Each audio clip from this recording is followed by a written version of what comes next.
9th class physical science chapter number 2 గురించి ఈ వీడియోలో చెప్తాను.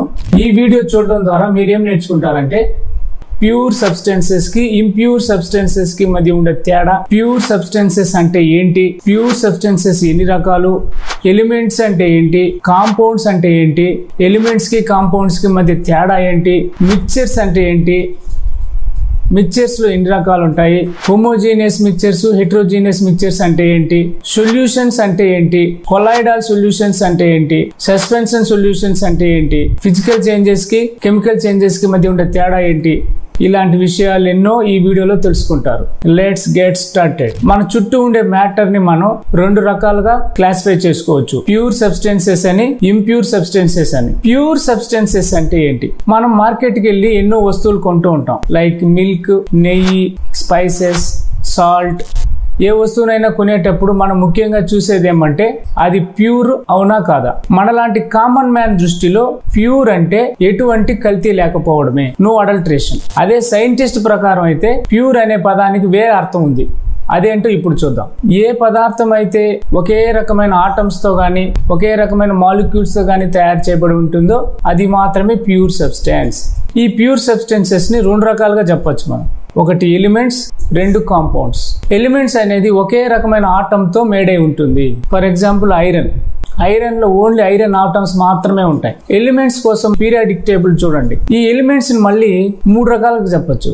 Metals, non metals, metalloids. Metals అని వేటిని అంటామంటే ఈ మెటల్స్ కి కొన్ని ప్రాపర్టీస్ ఉంటాయి. మల్యబిలిటీ, డక్టిలిటీ, సోనారిటీ, హార్డ్నెస్, లస్ట్రస్, ఇలాంటి ప్రాపర్టీస్ ఉంటే వాటిని మెటల్స్ అంటాం. ఇలాంటి ప్రాపర్టీస్ లేకపోతే నాన్ మెటల్స్ అంటాం. మెటల్స్ కి నాన్ మెటల్స్ కి మధ్య రకంగా ప్రాపర్టీస్ కానీ ఉంటే వాటిని మెటలాయిడ్స్ అంటారు. కాంపౌండ్స్ అంటే 2-3 ఎలిమెంట్స్ కలిసి ఏర్పడేదాన్ని కాంపౌండ్స్ అంటాం. కలిసి ఉండేది కూడా ఒక ఫిక్స్డ్ రేషియోలో ఉంటాయి. ఫర్ ఎగ్జాంపుల్ H2O, వాటర్ అనేది ఒక కాంపౌండ్. కార్బన్ డైఆక్సైడ్, CO2 అనేది ఒక కాంపౌండ్. ఇలాంటి కాంపౌండ్స్ కూడా చాలా ఉంటాయి. కాంపౌండ్స్ అనేటివి కూడా ప్యూర్ సబ్స్టెన్సెస్. ఇప్పుడు ఇంప్యూర్ సబ్స్టెన్సెస్ గురించి చూద్దాం. ఇంప్యూర్ సబ్స్టెన్సెస్ నే మిక్చర్స్ అని కూడా అంటారు. మిక్చర్ అంటే 2-3 ఎలిమెంట్స్ గానీ కాంపౌండ్స్ గానీ ఫిక్స్డ్ రేషియో కాకుండా కలిసి ఉంటే వాటిని మిక్చర్స్ అంటారు. ఏ ప్రపోర్షన్ అయినా కలిసి ఉండొచ్చు. వాటిలో కెమికల్ చేంజ్ అనేది జరగదు. వేటి ప్రాపర్టీస్ వాటికి అలాగే ఉంటాయి. కాంపౌండ్స్ లో ఫిక్స్డ్ రేషియో ఉంటుంది, మిక్చర్స్ లో ఫిక్స్డ్ రేషియో అనేది ఉండదు. ఈ మిక్చర్స్ ని మనం మళ్ళీ రెండు రకాలుగా విభజించవచ్చు. ఒకటి హోమోజీనియస్ మిక్చర్స్, రెండు హెట్రోజీనియస్ మిక్చర్స్. హోమోజీనియస్ మిక్చర్ అంటే ఆ కలవడం అనేది యూనిఫామ్ గా కలిసి ఉంటుంది. మొత్తం ఆ మిక్సింగ్ అనేది యూనిఫామ్ గా మిక్స్ అయిపోయి ఉంటుంది. ఏ పార్ట్ తీసుకున్నా ఈక్వల్ గా మిక్స్ అయి ఉంటుంది. అలాంటి వాటిని హోమోజీనియస్ మిక్చర్ అంటారు.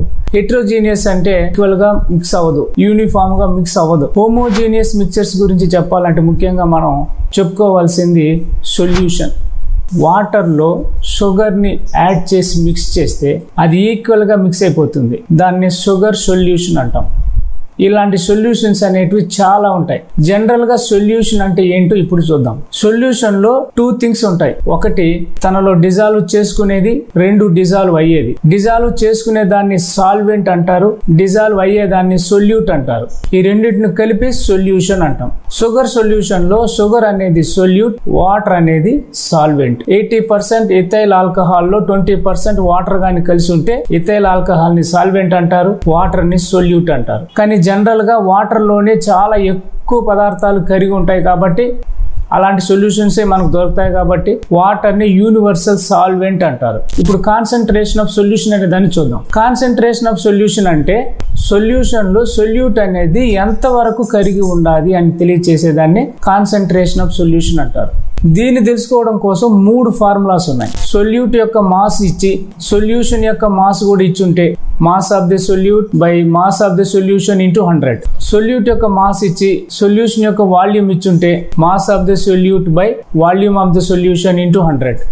సొల్యూట్ యొక్క వాల్యూమ్ ఇచ్చి సొల్యూషన్ యొక్క వాల్యూమ్ కూడా ఇచ్చుంటే volume of the solute by volume of the solution into 100. ఈ విధంగా మనం కాన్సన్ట్రేషన్ ఆఫ్ ద సొల్యూషన్ ని కనుక్కోవచ్చు. Solubility of the solution. Solubility తెలుసుకోవాలంటే ఒక సొల్యూషన్ లో మాక్సిమం ఎంత సొల్యూట్ అయితే డిజాల్వ్ కాగలదో దాన్నే మనం సాల్యుబిలిటీ అంటాం. ఈ సాల్యుబిలిటీ అనేది టెంపరేచర్ పైన డిపెండ్ అయి ఉంటుంది. టెంపరేచర్ మారితే ఈ సాల్యుబిలిటీ కూడా మారిపోతూ ఉంటుంది. సొల్యూషన్స్ అనేటివి 3 రకాలుగా చెప్పుకోవచ్చు.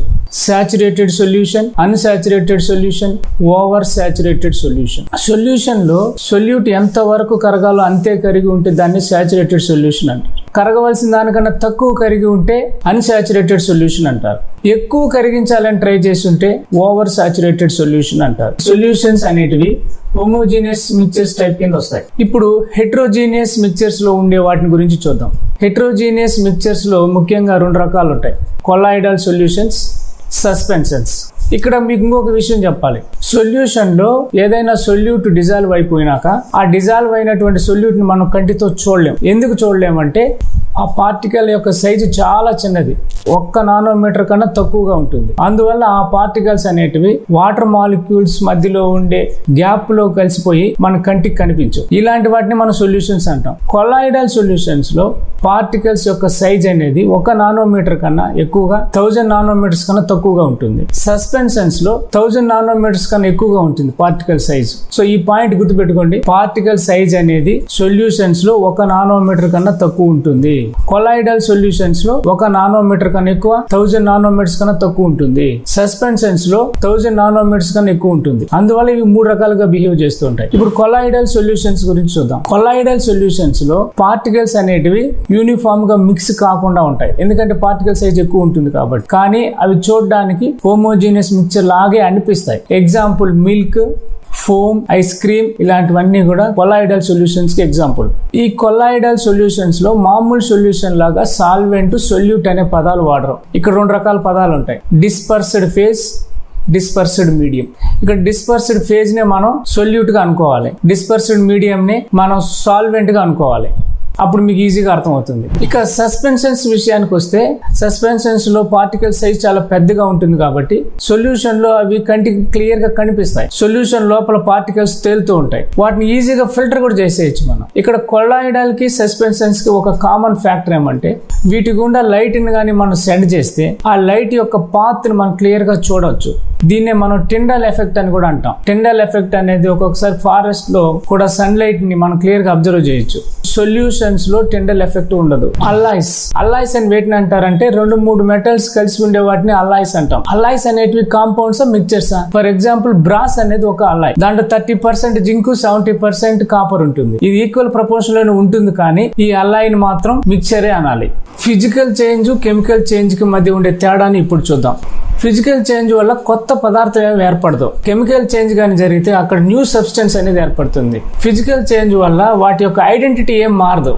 కెమికల్ చేంజ్ లో దాని యొక్క ఐడెంటిటీ కంప్లీట్ గా మారిపోతుంది. ఫిజికల్ చేంజ్ ని మనం రివర్సిబుల్ చేయొచ్చు, కానీ కెమికల్ చేంజ్ లో రివర్సిబుల్ అనేది జరగదు. ఫిజికల్ చేంజ్ అంటే లైక్ సైజు, షేపు, కలరు ఇలాంటి వాటిలో మార్పు రావడం. కెమికల్ చేంజ్ అంటే ఇన్నర్ గా కెమికల్ కంపోజిషన్ మారిపోతుంది. ఫిజికల్ చేంజ్ కి ఎగ్జాంపుల్ ఏమంటే melting of ice, vegetable cut చేయడం, బాయిలింగ్ ఆఫ్ వాటర్ ఇలాంటివన్నీ examples for physical change. Chemical change కి ఎగ్జాంపుల్ ఏమంటే rusting of iron, burning of magnesium, burning of paper ఇలాంటివన్నీ కూడా కెమికల్ చేంజ్ కి ఎగ్జాంపుల్. ఇక్కడ ఒక క్వశ్చన్ ఇస్తాను. ఆ క్వశ్చన్ లో ఉండేటివి ఏవి ఎలిమెంట్స్, ఏవి కాంపౌండ్స్, ఏవి మిక్చర్స్ అనేటివి వీలైతే కామెంట్ సెక్షన్ లో మెన్షన్ చేయండి. వీడియోను పూర్తిగా చూసినందుకు అందరికీ థ్యాంక్ యూ వెరీ మచ్.